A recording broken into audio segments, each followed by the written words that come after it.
William Wilson, por Edgar Allan Poe. ¿Qué decir de ella?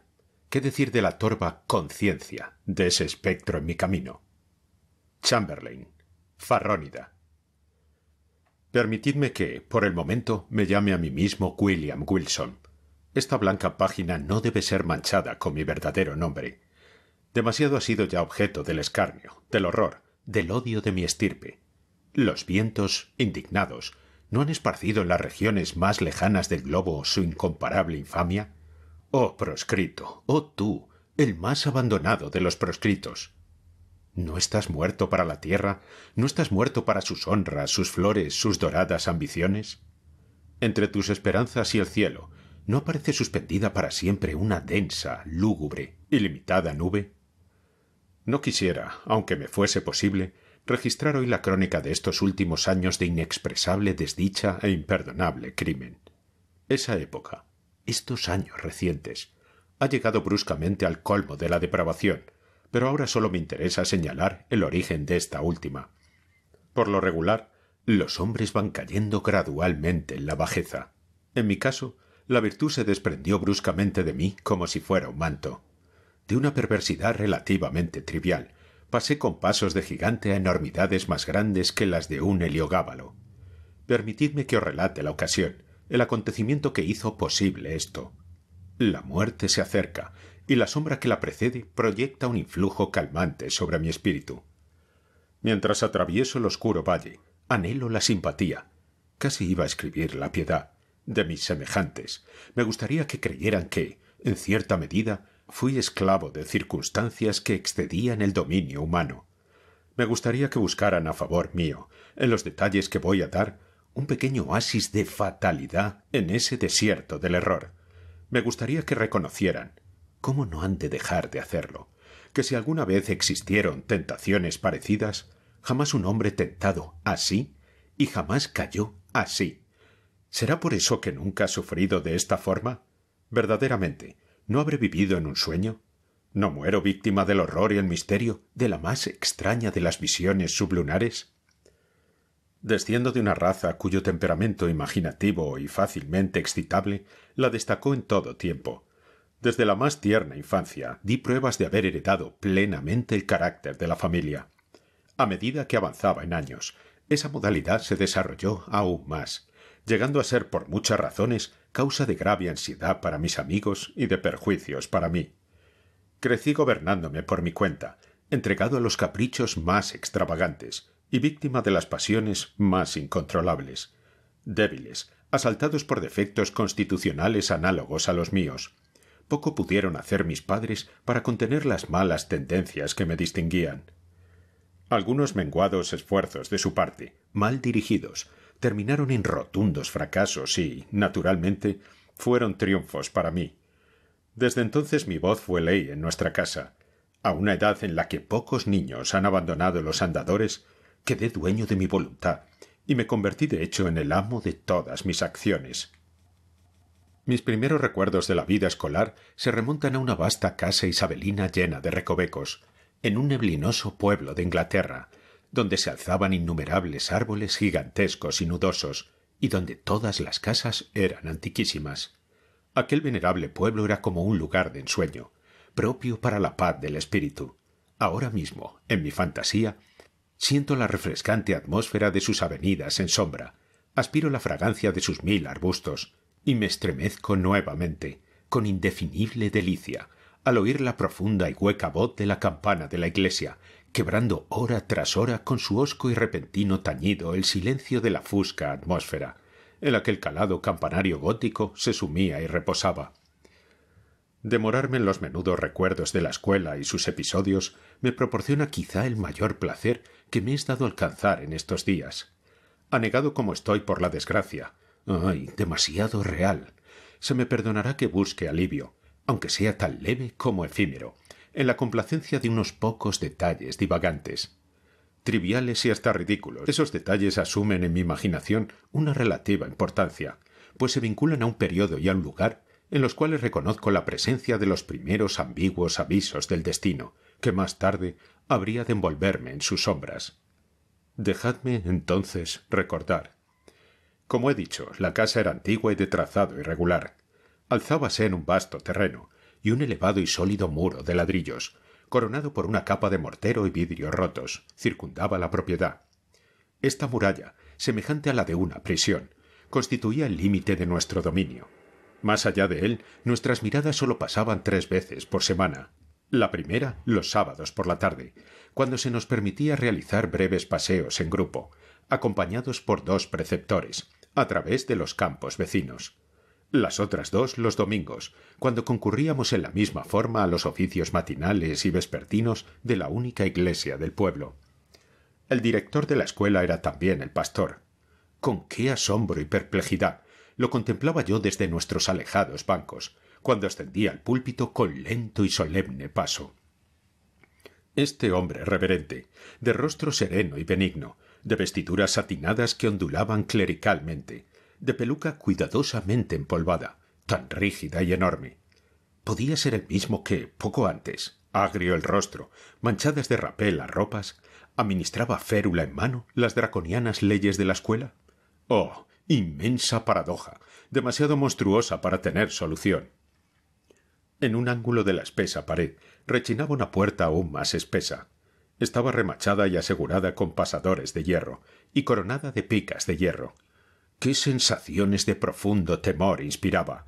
Jamás se abría, salvo para las 3 salidas y retornos mencionados. Por eso, en cada crujido de sus fortísimos goznes, encontrábamos la plenitud del misterio, un mundo de cosas para hacer solemnes observaciones o para meditar profundamente. El dilatado muro tenía una forma irregular, con muchos espaciosos recesos. 3 o 4 de los más grandes constituían el campo de juegos. Su piso estaba nivelado y cubierto de fina grava. Me acuerdo de que no tenía árboles, ni bancos, ni nada parecido. Quedaba, claro está, en la parte posterior de la casa. En el frente había un pequeño cantero, donde crecían el boj y otros arbustos. Pero a través de esta sagrada división sólo pasábamos en raras ocasiones, tales como el día del ingreso a la escuela o el de la partida, o quizá cuando nuestros padres o un amigo venían a buscarnos, y partíamos alegremente a casa para pasar las vacaciones de Navidad o de verano. Aquella casa, qué extraño era aquel viejo edificio, y para mí, qué palacio de encantamiento. Sus vueltas y revueltas no tenían fin, ni tampoco sus incomprensibles subdivisiones. En un momento dado era difícil saber con certeza en cuál de los 2 pisos estaba. Entre un cuarto y otro había siempre 3 o 4 escalones que subían o bajaban. Las salas laterales, además, eran innumerables, inconcebibles, y volvían sobre sí mismas de tal manera que nuestras ideas más precisas con respecto a aquella casa no diferían mucho de las que abrigábamos sobre el infinito. Durante mis 5 años de residencia jamás pude establecer con precisión en qué remoto lugar hallábanse situados los pequeños dormitorios que correspondían a los 18 o 20 colegiales que seguíamos los cursos. El aula era la habitación más grande de la casa y, no puedo dejar de pensarlo, del mundo entero. Era muy larga, angosta y lúgubremente baja, con ventanas de arco gótico y techo de roble. En un ángulo remoto, que nos inspiraba espanto, había una división cuadrada de 8 o 10 pies, donde se hallaba el sanctum destinado a las oraciones de nuestro director, el reverendo doctor Bransby. Era una sólida estructura, de maciza puerta. Antes de abrirla en ausencia del dómine, hubiéramos preferido perecer voluntariamente por la peine forte et dure. En otros ángulos había 2 recintos similares, mucho menos referenciados, por cierto, pero que no dejaban de inspirarnos terror. Uno de ellos contenía la cátedra del preceptor clásico, y el otro la correspondiente a inglés y matemáticas. Dispersos en el salón, cruzándose y recruzándose en interminable irregularidad, veíanse innumerables bancos y pupitres, negros y viejos, carcomidos por el tiempo, cubiertos de libros harto ojeados, y tan llenos de cicatrices de iniciales, nombres completos, figuras grotescas y otros múltiples esfuerzos del cortaplumas, que habían llegado a perder lo poco que podía quedarles de su forma original en lejanos días. Un gran balde de agua aparecía en un extremo del salón, y en el otro había un reloj de formidables dimensiones. Encerrado por las macizas paredes de tan venerable academia, Pasé sin tedio ni disgusto los años del tercer lustro de mi vida. El fecundo cerebro de un niño no necesita de los sucesos del mundo exterior para ocuparlo o divertirlo, y la monotonía aparentemente lúgubre de la escuela estaba llena de excitaciones más intensas que las que mi juventud extrajo de la lujuria o mi virilidad del crimen. Sin embargo, debo creer que el comienzo de mi desarrollo mental salió ya de lo común y tuvo incluso mucho de exagerado. En general, los hombres de edad madura no guardan un recuerdo definido de los acontecimientos de la infancia. Todo es como una sombra gris, una remembranza débil e irregular, una evocación indistinta de pequeños placeres y fantasmagóricos dolores. Pero en mi caso no ocurre así. En la infancia debo de haber sentido con todas las energías de un hombre lo que ahora hallo estampado en mi memoria con imágenes tan vívidas, tan profundas y tan duraderas como los exergos de las medallas cartaginesas. Y sin embargo, desde un punto de vista mundano, qué poco había allí para recordar. Despertarse por la mañana, volver a la cama por la noche, los estudios, las recitaciones, las vacaciones periódicas, los paseos, el campo de juegos, con sus querellas, sus pasatiempos, sus intrigas. Todo eso, por obra de un hechizo mental totalmente olvidado más tarde, llegaba a contener un mundo de sensaciones, de apasionantes incidentes, un universo de variada emoción, lleno de las más apasionadas e incitantes excitaciones. Oh, les bons temps que ce siècle de fer. El ardor, el entusiasmo y lo imperioso de mi naturaleza no tardaron en destacarme entre mis condiscípulos, y por una suave pero natural gradación fui ganando ascendencia sobre todos los que me superaban demasiado en edad, sobre todos, con una sola excepción.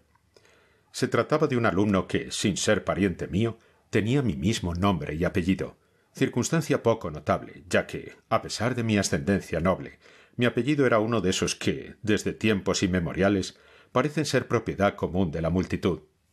En este relato me he designado a mí mismo como William Wilson, nombre ficticio, pero no muy distinto del verdadero.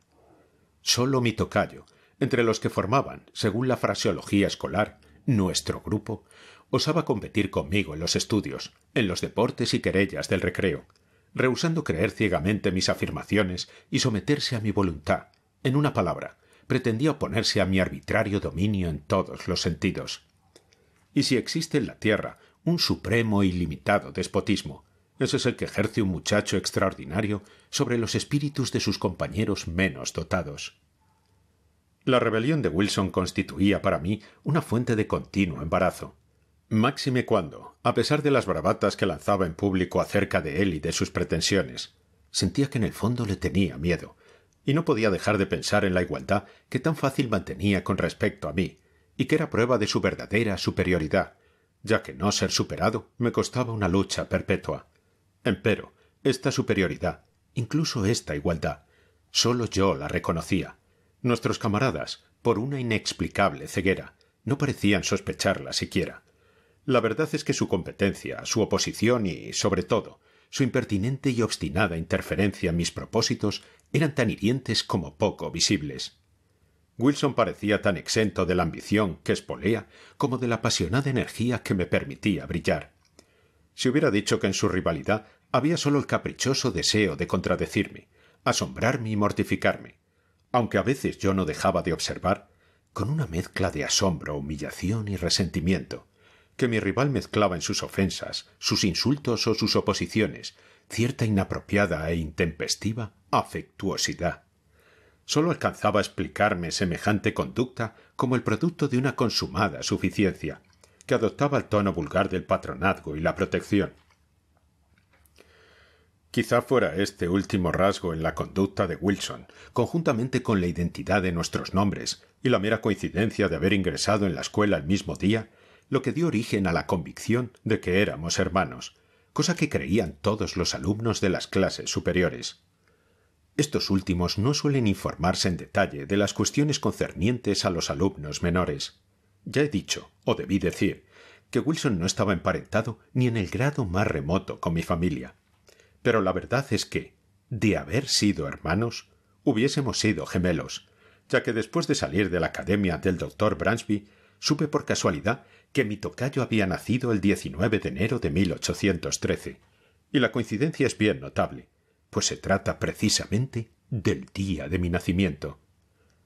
Podrá parecer extraño que, a pesar de la continua inquietud que me ocasionaba la rivalidad de Wilson y su intolerable espíritu de contradicción, me resultara imposible odiarlo. Es cierto que casi diariamente teníamos una querella, al final de la cual, mientras me cedía públicamente la palma de la victoria, Wilson se las arreglaba de alguna manera para darme a entender que era él quien la había merecido. Pero, no obstante eso, mi orgullo y una gran dignidad de su parte nos mantenía en lo que se da en llamar buenas relaciones, a la vez que diversas coincidencias en nuestros caracteres actuaban para despertar en mí un sentimiento que quizás sólo nuestra posición impedía convertir en amistad. Me es muy difícil definir, e incluso describir, mis verdaderos sentimientos hacia Wilson. Constituían una mezcla heterogénea y abigarrada, algo de petulante animosidad que no llegaba al odio, algo de estima, algo más de respeto, mucho miedo y un mundo de inquieta curiosidad. Casi resulta superfluo agregar, para el moralista, que Wilson y yo éramos compañeros inseparables.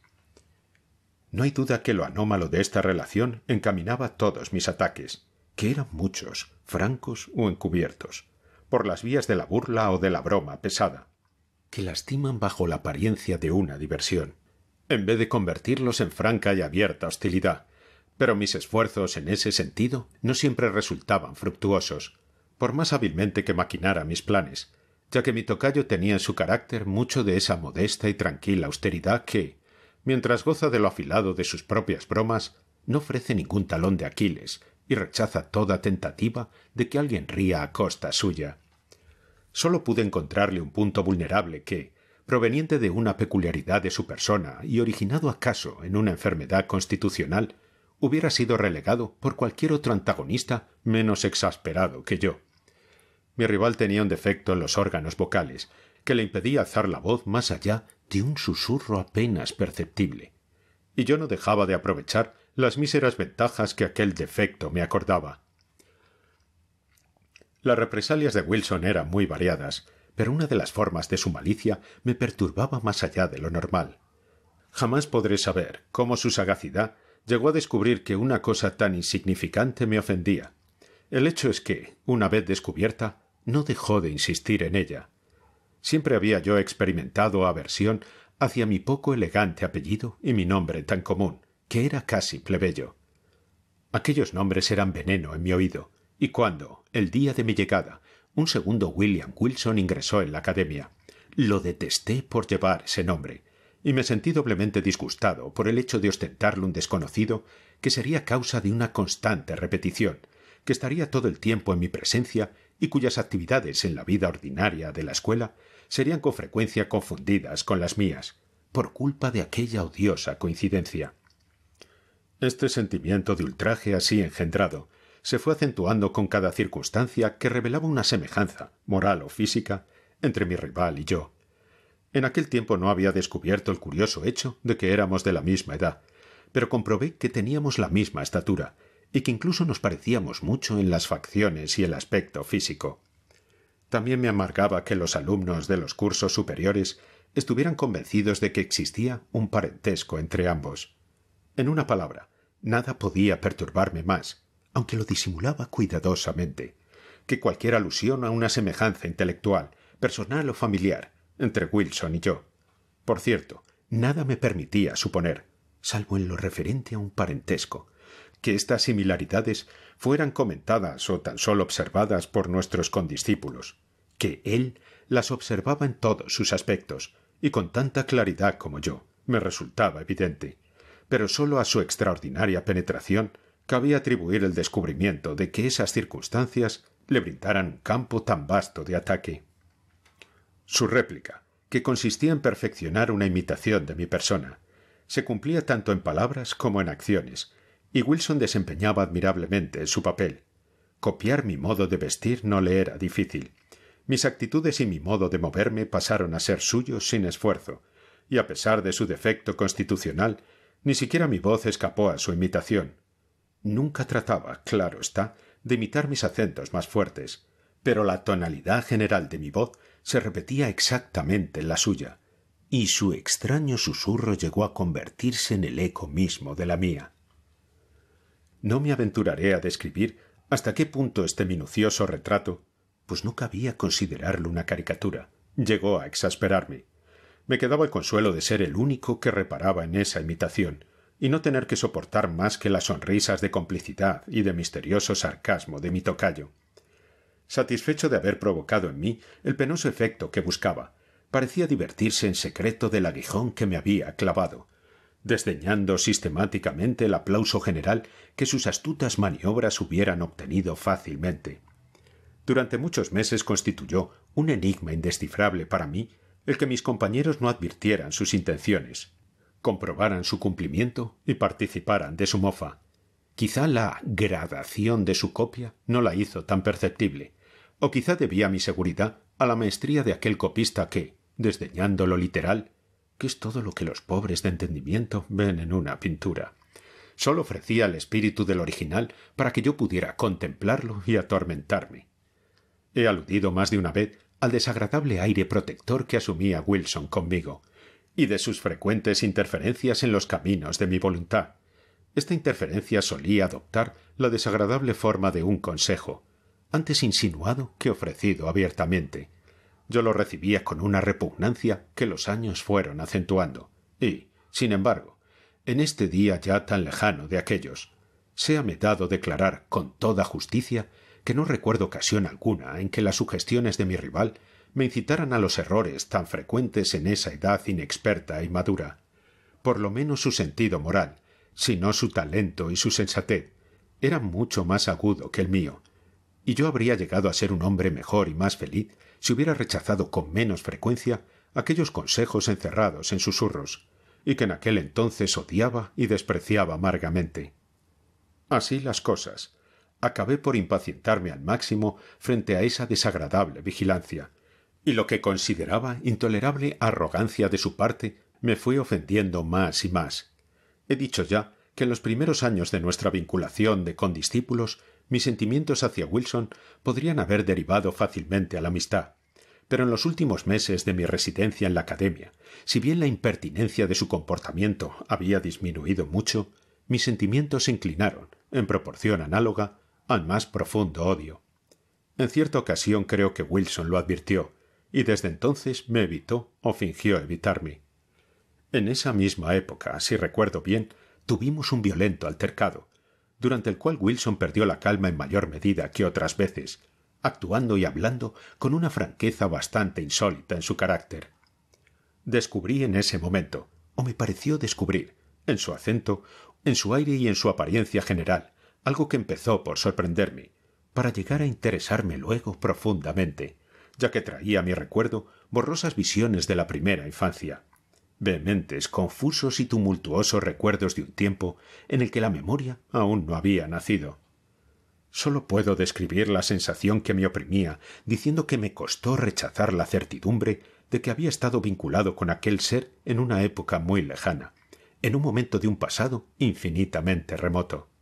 La ilusión, sin embargo, desvaneciéndose con la misma rapidez con que había surgido, y si la menciono es para precisar el día en que hablé por última vez en el colegio con mi extraño tocayo. La enorme y vieja casa, con sus incontables subdivisiones, tenía varias grandes habitaciones contiguas, donde dormía la mayor parte de los estudiantes. Como era natural en un edificio tan torpemente concebido, había además cantidad de recintos menores que constituían las obras de la estructura y que el ingenio económico del doctor Bransby había habilitado como dormitorios.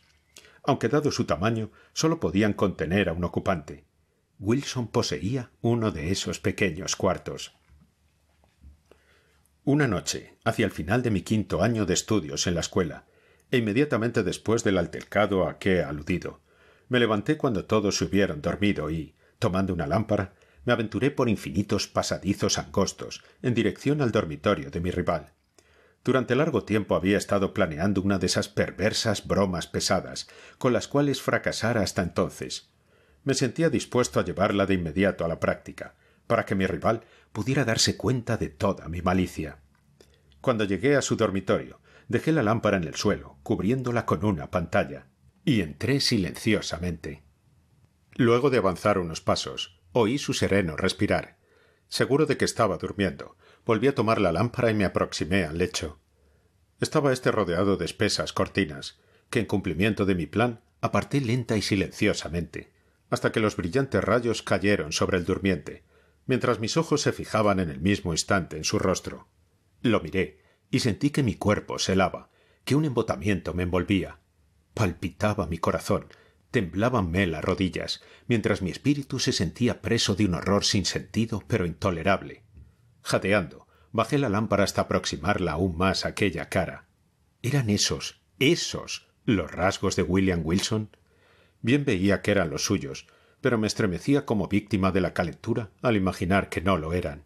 Pero, entonces, ¿qué habían ellos para confundirme de esa manera? Lo miré, mientras mi cerebro giraba en multitud de incoherentes pensamientos. No era ese su aspecto. No, así no era él en las activas horas de vigilia. El mismo nombre, la misma figura, el mismo día de ingreso a la academia, y su obstinada e incomprensible imitación de mi actitud, de mi voz, de mis costumbres, de mi aspecto. Entraba verdaderamente dentro de los límites de la posibilidad humana que esto que ahora veía fuese meramente el resultado de su continua imitación sarcástica. Espantado y temblando cada vez más, apagué la lámpara, salí en silencio del dormitorio y escapé sin perder un momento de la vieja academia, a la que no habría de volver jamás. Luego de un lapso de algunos meses que pasé en casa, sumido en una total holgazanería, entré en el colegio de Eton. El breve intervalo había bastado para apagar mi recuerdo de los acontecimientos en la escuela del doctor Bransby, o por lo menos para cambiar la naturaleza de los sentimientos que aquellos sucesos me inspiraban. La verdad y la tragedia de aquel drama no existían ya. Ahora me era posible dudar del testimonio de mis sentidos. Cada vez que recordaba el episodio, me asombraba de los extremos a que puede llegar la credulidad humana, y sonreía al pensar en la extraordinaria imaginación que hereditariamente poseía. Este escepticismo estaba lejos de disminuir con el género de vida que empecé a llevar en Eton. El vórtice de irreflexiva locura en que inmediata y temerariamente me sumergí barrió con todo, y no dejó más que la espuma de mis pasadas horas, devorando las impresiones sólidas o serias y dejando en el recuerdo tan solo las trivialidades de mi existencia anterior. No quiero, sin embargo, trazar aquí el derrotero de mi miserable libertinaje, que desafiaba las leyes y eludía la vigilancia del colegio. 3 años de locura se sucedieron sin ningún beneficio, arraigando en mí los vicios y aumentando, de un modo insólito, mi desarrollo corporal. Un día, después de una semana de estúpida disipación, invité a algunos de los estudiantes más disolutos a una orgía secreta en mis habitaciones. Nos reunimos estando ya la noche avanzada, pues nuestro libertinaje habría de prolongarse hasta la mañana. Corría libremente el vino y no faltaban otras seducciones todavía más peligrosas, al punto que la gris alborada apuntaba ya en el oriente cuando nuestras deliberantes extravagancias llegaban a su ápice. Excitado hasta la locura por las cartas y la embriaguez, me disponía a proponer un brindis especialmente blasfematorio, cuando la puerta de mi aposento se entreabrió con violencia, a tiempo que resonaba ansiosamente la voz de uno de los criados. Insistían que una persona me reclamaba con toda urgencia en el vestíbulo. Profundamente excitado por el vino, la inesperada interrupción me alegró en vez de sorprenderme. Salí tambaleándome y en pocos pasos llegué al vestíbulo. No había luz en aquel estrecho lugar, y sólo la pálida claridad del alba alcanzaba a abrirse paso por la ventana semicircular. Al poner el pie en el umbral, distinguí la figura de un joven de mi edad, vestido con una bata de casimir blanco, cortada conforme a la nueva moda e igual a la que llevaba yo puesta. La débil luz me permitió distinguir todo eso, pero no las facciones del visitante. Al verme, vino precipitadamente a mi encuentro y, tomándome del brazo con un gesto de petulante impaciencia, murmuró en mi oído estas palabras: «William Wilson». Mi embriaguez se disipó instantáneamente. Había algo en los modales del desconocido y en el temblor nervioso de su dedo levantado, suspenso entre la luz y mis ojos, que me colmó de indescriptible asombro. Pero no fue esto lo que me conmovió con más violencia, sino la solemne admonición que contenían aquellas sibilantes palabras dichas en voz baja y, sobre todo, el carácter, el sonido, el tono de esas pocas, sencillas y familiares sílabas que había susurrado y que me llegaban con 1000 turbulentos recuerdos de días pasados, golpeando mi alma con el choque de una batería galvánica. Antes de que pudiera recobrar el uso de mis sentidos, el visitante había desaparecido. Aunque este episodio no dejó de afectar vivamente mi desordenada imaginación, bien pronto se disipó su efecto. Durante algunas semanas me ocupé de hacer toda clase de averiguaciones, o me envolví en una nube de morbosas conjeturas. No intenté negarme a mí mismo la identidad del singular personaje que se inmiscuía de tal manera en mis asuntos, o me exacerbaba con sus insinuados consejos. ¿Quién era? ¿Qué era ese Wilson? ¿De dónde venía? ¿Qué propósitos abrigaba? Me fue imposible hallar respuesta a estas preguntas. Solo alcancé a averiguar que un súbito accidente acontecido en su familia lo había llevado a marcharse de la academia del doctor Bransby, la misma tarde del día en que emprendí la fuga. Pero bastó poco tiempo para que dejara de pensar en todo esto, ya que mi atención estaba completamente absorbida por los proyectos de mi ingreso en Oxford. No tardé en trasladarme allá, y la irreflexiva vanidad de mis padres me proporcionó una pensión anual que me permitía abandonarme al lujo que tanto ansiaba mi corazón y rivalizar en despilfarro con los más altivos herederos de los más ricos condados de Gran Bretaña. Estimulado por estas posibilidades de fomentar mis vicios, mi temperamento se manifestó con redoblado ardor, y mancillé las más elementales reglas de decencia con la loca embriaguez de mis licencias. Sería absurdo detenerme en el detalle de mis extravagancias. Baste decir que excedí todos los límites y que, dando nombre a multitud de nuevas locuras, agregué un copioso apéndice al largo catálogo de vicios usuales en aquella universidad, la más disoluta de Europa. Apenas podrá creerse, sin embargo, que por más que hubiera mancillado mi condición de gentilhombre, habría de llegar a familiarizarme con las innobles artes del jugador profesional y que, convertido en adepto de tan despreciable ciencia, la practicaría como un medio para aumentar todavía más mis enormes rentas, a expensas de mis camaradas de carácter más débil. No obstante, esa es la verdad. Lo monstruoso de esta transgresión de todos los sentimientos caballerescos y honorables resultaba la principal, ya que no la única razón de la impunidad con que podía practicarla. ¿Quién, entre mis más depravados camaradas, no hubiera dudado del testimonio de sus sentidos antes de sospechar culpable de semejantes actos al alegre, al franco, al generoso William Wilson, el más noble y liberal compañero de Oxford, cuyas locuras, al decir de sus parásitos, no eran más que locuras de la juventud y la fantasía, cuyos errores sólo eran caprichos inimitables, cuyos vicios más negros no pasaban de ligeras y atrevidas extravagancias? Llevaba ya 2 años entregado con todo éxito a estas actividades, cuando llegó a la universidad un joven noble, un parvenu llamado Glendinning, a quien los rumores daban por más rico que Herodes Ático, sin que sus riquezas le hubieran costado más que a éste. Pronto me di cuenta de que era un simple y, naturalmente, lo consideré sujeto adecuado para ejercer sobre él mis habilidades. Logré hacerlo jugar conmigo varias veces y, procediendo como todos los tahúres, le permití ganar considerables sumas a fin de envolverlo más efectivamente en mis redes. Por fin, maduros mis planes, me encontré con él, decidido a que esta partida fuera decisiva, en las habitaciones de un camarada llamado Preston, que nos conocía íntimamente ambos, aunque no abrigaba la más remota sospecha de mis intenciones. Para dar a todo esto un mejor color, me había arreglado para que fuéramos 8 o 10 invitados, y me ingenié cuidadosamente a fin de que la invitación a jugar surgiera como por casualidad y que la misma víctima la propusiera. Para abreviar tema tan vil, no omití ninguna de las bajas finezas propias de estos lances, que se repiten de tal manera en todas las ocasiones similares que cabe maravillarse de que todavía existan personas tan tontas como para caer en la trampa. Era ya muy entrada la noche cuando efectué por fin la maniobra que me dejó frente a Glendinning como único antagonista. El juego era mi favorito, el écarté. Interesados por el desarrollo de la partida, los invitados habían abandonado las cartas y se congregaban a nuestro alrededor.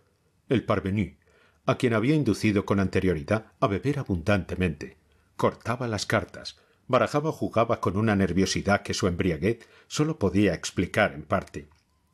Muy pronto se convirtió en deudor de una importante suma, y entonces, luego de beber un gran trago de oporto, hizo lo que yo esperaba fríamente. Me propuso doblar las apuestas, que eran ya extravagantemente elevadas. Fingí resistirme, y sólo después que mis reiteradas negativas hubieran provocado en él algunas réplicas coléricas que dieron a mi aquiescencia un carácter destemplado, acepté la propuesta. Como es natural, el resultado demostró hasta qué punto la presa había caído en mis redes. En menos de una hora su deuda se había cuadruplicado. Desde hacía un momento el rostro de Glendinning perdía la rubicundez que el vino le había prestado, y me asombró advertir que se cubría de una palidez casi mortal. Si digo que me asombró, se debe a que mis averiguaciones anteriores presentaban a mi adversario como inmensamente rico y, aunque las sumas perdidas eran muy grandes, no podían preocuparlo seriamente, y mucho menos perturbarlo en la forma en que lo estaba viendo. La primera idea que se me ocurrió fue que se trataba de los efectos de la bebida. Buscando mantener mi reputación a ojos de los testigos presentes, y no por razones altruistas, me disponía a exigir perentoriamente la suspensión de la partida. Cuando algunas frases que escuché a mi alrededor, así como una exclamación desesperada que profirió Glendinning, me dieron a entender que acababa de arruinarlo por completo, en circunstancias que lo llevaban a merecer la piedad de todos, y que debían haberlo protegido hasta de las tentativas de un demonio. Difícil es decir ahora cuál hubiera sido mi conducta en ese momento. La lamentable condición de mi adversario creaba una atmósfera de penoso embarazo. Hubo un profundo silencio, durante el cual sentí que me ardían las mejillas bajo las miradas de desprecio o de reproche que me lanzaban los menos pervertidos. Confieso incluso que, al producirse una súbita y extraordinaria interrupción, mi pecho se alivió por un breve instante de la intolerable ansiedad que lo oprimía. Las grandes y pesadas puertas de la estancia se abrieron de golpe y de par en par, con un ímpetu tan vigoroso y arrollador que bastó para apagar todas las bujías. La muriente luz nos permitió, sin embargo, ver entrar a un desconocido, un hombre de mi talla, completamente embozado en una capa. La oscuridad era ahora total, y solamente podíamos sentir que aquel hombre estaba entre nosotros. Antes de que nadie pudiera recobrarse del profundo asombro que semejante conducta le había producido, oímos la voz del intruso. «Señores», dijo con una voz tan baja como clara, con un inolvidable susurro que me estremeció hasta la médula de los huesos. «Señores, no me excusaré por mi conducta, ya que al obrar así no hago más que cumplir con un deber. Sin duda, ignoran ustedes quién es la persona que acaba de ganar una gran suma de dinero a Lord Glendinning. He de proponerles, por tanto, una manera tan expeditiva como concluyente de cerciorarse al respecto. Bastará con que examinen el forro de su puño izquierdo y los pequeños paquetes que encontrarán en los bolsillos de su bata bordada». Mientras hablaba, el silencio era tan profundo que se hubiera oído caer una aguja en el suelo. Dichas estas palabras, partió tan bruscamente como había entrado. ¿Puedo describiré mis sensaciones? ¿Debo decir que sentí todos los horrores del condenado? Poco tiempo me quedó para reflexionar. Varias manos me sujetaron rudamente, mientras me traían nuevas luces. Inmediatamente me registraron.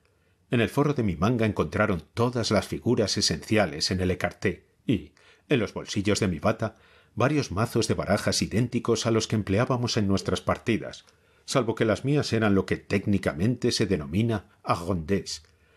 Vale decir que las cartas ganadoras tienen las extremidades ligeramente convexas, mientras las cartas de menor valor son levemente convexas a los lados. En esta forma, el incauto que corta, como es normal, a lo largo del mazo, proporcionará invariablemente una carta ganadora a su antagonista, mientras el taur, que cortará también tomando el mazo por sus lados mayores, descubrirá una carta inferior. Todo estallido de indignación ante semejante descubrimiento me hubiera afectado menos que el silencioso desprecio y la sarcástica compostura con que fue recibido. «Señor Wilson», dijo nuestro anfitrión, inclinándose para levantar del suelo una lujosa capa de preciosas pieles, Esto es de su pertenencia. Hacía frío y, al salir de mis habitaciones, me había echado la capa sobre mi bata, retirándola luego al llegar a la sala de juego. «Supongo que no vale la pena buscar aquí», agregó mientras observaba los pliegues del abrigo con amarga sonrisa. «Otras pruebas de su habilidad. Ya hemos tenido bastantes. Descuento que reconocerá la necesidad de abandonar Oxford y, de todas maneras, de salir inmediatamente de mi habitación». Humillado, envilecido hasta el máximo como lo estaba en ese momento, es probable que hubiera respondido a tan amargo lenguaje con un arrebato de violencia, de no hallarse mi atención completamente concentrada en un hecho por completo extraordinario. La capa que me había puesto para acudir a la reunión era de pieles sumamente raras, a un punto tal que no hablaré de su precio. Su corte, además, nacía de mi invención personal, pues en cuestiones tan frívolas era de un refinamiento absurdo. Por eso, cuando Preston me alcanzó la que acababa de levantar del suelo cerca de la puerta del aposento, vi con asombro, lindante en el terror, que yo tenía mi propia capa colgada del brazo, donde la había dejado inconscientemente, y que la que me ofrecía era absolutamente igual en todos y cada uno de sus detalles. El extraño personaje que me había desenmascarado estaba envuelto en una capa al entrar, y aparte de mí, ningún otro invitado llevaba capa esa noche. Con lo que me quedaba de presencia de ánimo, tomé la que me ofrecía Preston y la puse sobre la mía sin que nadie se diera cuenta. Salí así de las habitaciones, desafiante el rostro, y a la mañana siguiente, antes del alba, empecé un presuroso viaje al continente, perdido en un abismo de espanto y de vergüenza. Huía en vano. Mi aciago destino me persiguió, exultante, mostrándome que su misterioso dominio no había hecho más que empezar. Apenas hube llegado a París, tuve nuevas pruebas del odioso interés que Wilson mostraba en mis asuntos. Corrieron los años, sin que pudiera hallar alivio. El miserable, con qué inoportuna, con qué espectral solicitud se interpuso en Roma entre mí y mis ambiciones. También en Viena, en Berlín, en Moscú. A decir verdad, ¿dónde no tenía yo amargas razones para maldecirlo de todo corazón? Huí, al fin, de aquella inescrutable tiranía, aterrado como si se tratara de la peste. Huí hasta los confines mismos de la tierra, y en vano. Una y otra vez, en la más secreta intimidad de mi espíritu, me formulé las preguntas: ¿quién es? ¿De dónde viene? ¿Qué quiere? Pero las respuestas no llegaban. Minuciosamente estudié las formas, los métodos, los rasgos dominantes de aquella impertinente vigilancia, pero incluso ahí encontré muy poco para fundar una conjetura cualquiera. Cabía advertir, sin embargo, que en las múltiples instancias en que se había cruzado en mi camino en los últimos tiempos, sólo lo había hecho para frustrar planes o malograr actos que, de cumplirse, hubieran culminado en una gran maldad. Pobre justificación, sin embargo, para una autoridad asumida tan imperiosamente. Pobre compensación para los derechos de un libre albedrío tan insultantemente estorbado.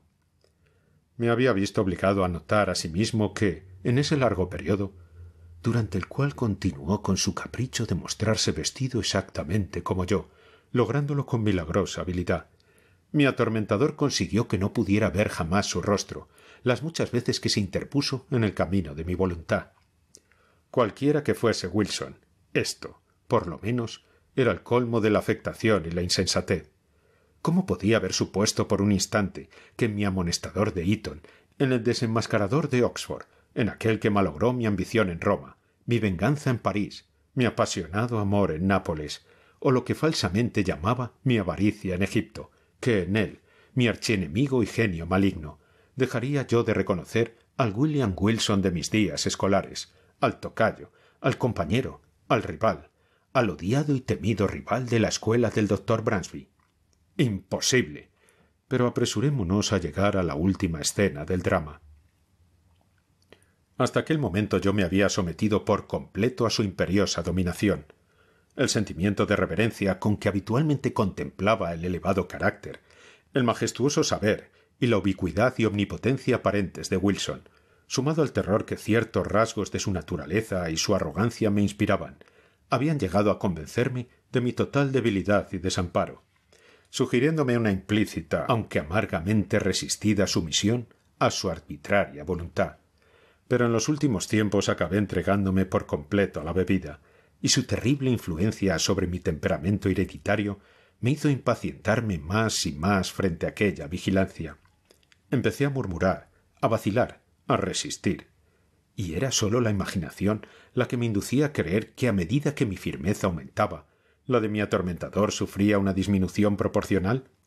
Sea como fuere, una ardiente esperanza empezó a aguijonearme y fomentó en mis más secretos pensamientos la firme y desesperada resolución de no tolerar por más tiempo aquella esclavitud.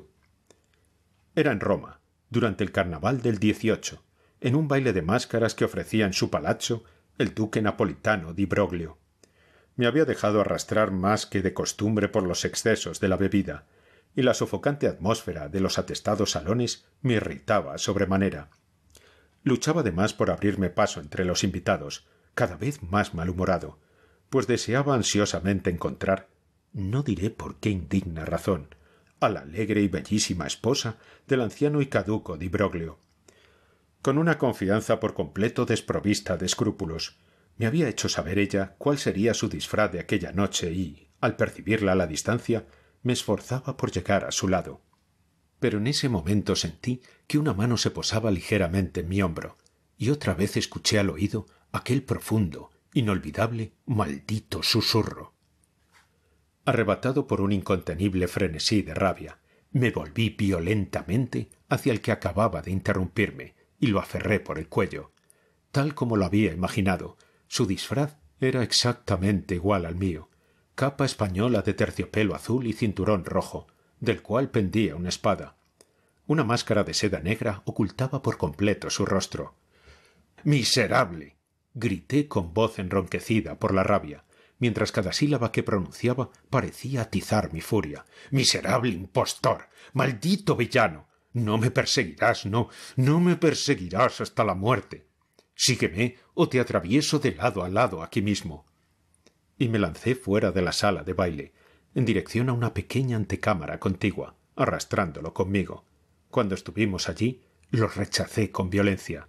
Trastabilló, mientras yo cerraba la puerta con un juramento y le ordenaba ponerse en guardia. Vaciló apenas un instante. Luego, con un ligero suspiro, desenvainó la espada sin decir palabra y se aprestó a defenderse. El duelo fue breve. Yo me hallaba en un frenesí de excitación y sentía en mi brazo la energía y la fuerza de toda una multitud. En pocos segundos lo fui llevando arrolladoramente hasta acorralarlo contra una pared, y allí, teniéndolo a mi merced, le hundí varias veces la espada en el pecho con brutal ferocidad. En aquel momento alguien movió el pestillo de la puerta. Me apresuré a evitar una intrusión, volviendo inmediatamente hacia mi moribundo antagonista. Pero ¿qué lenguaje humano puede pintar esa estupefacción, ese horror que se posesionaron de mí frente al espectáculo que me esperaba? El breve instante que había apartado mis ojos parecía haber bastado para producir un cambio material en la disposición de aquel ángulo del aposento. Donde antes no había nada, alzábase ahora un gran espejo, o por lo menos me pareció así en mi confusión. Y cuando avanzaba hacia él, en el colmo de mi espanto, mi propia imagen, pero cubierta de sangre y pálido el rostro, vino a mi encuentro tambaleándose. Tal me había parecido, lo repito, pero me equivocaba.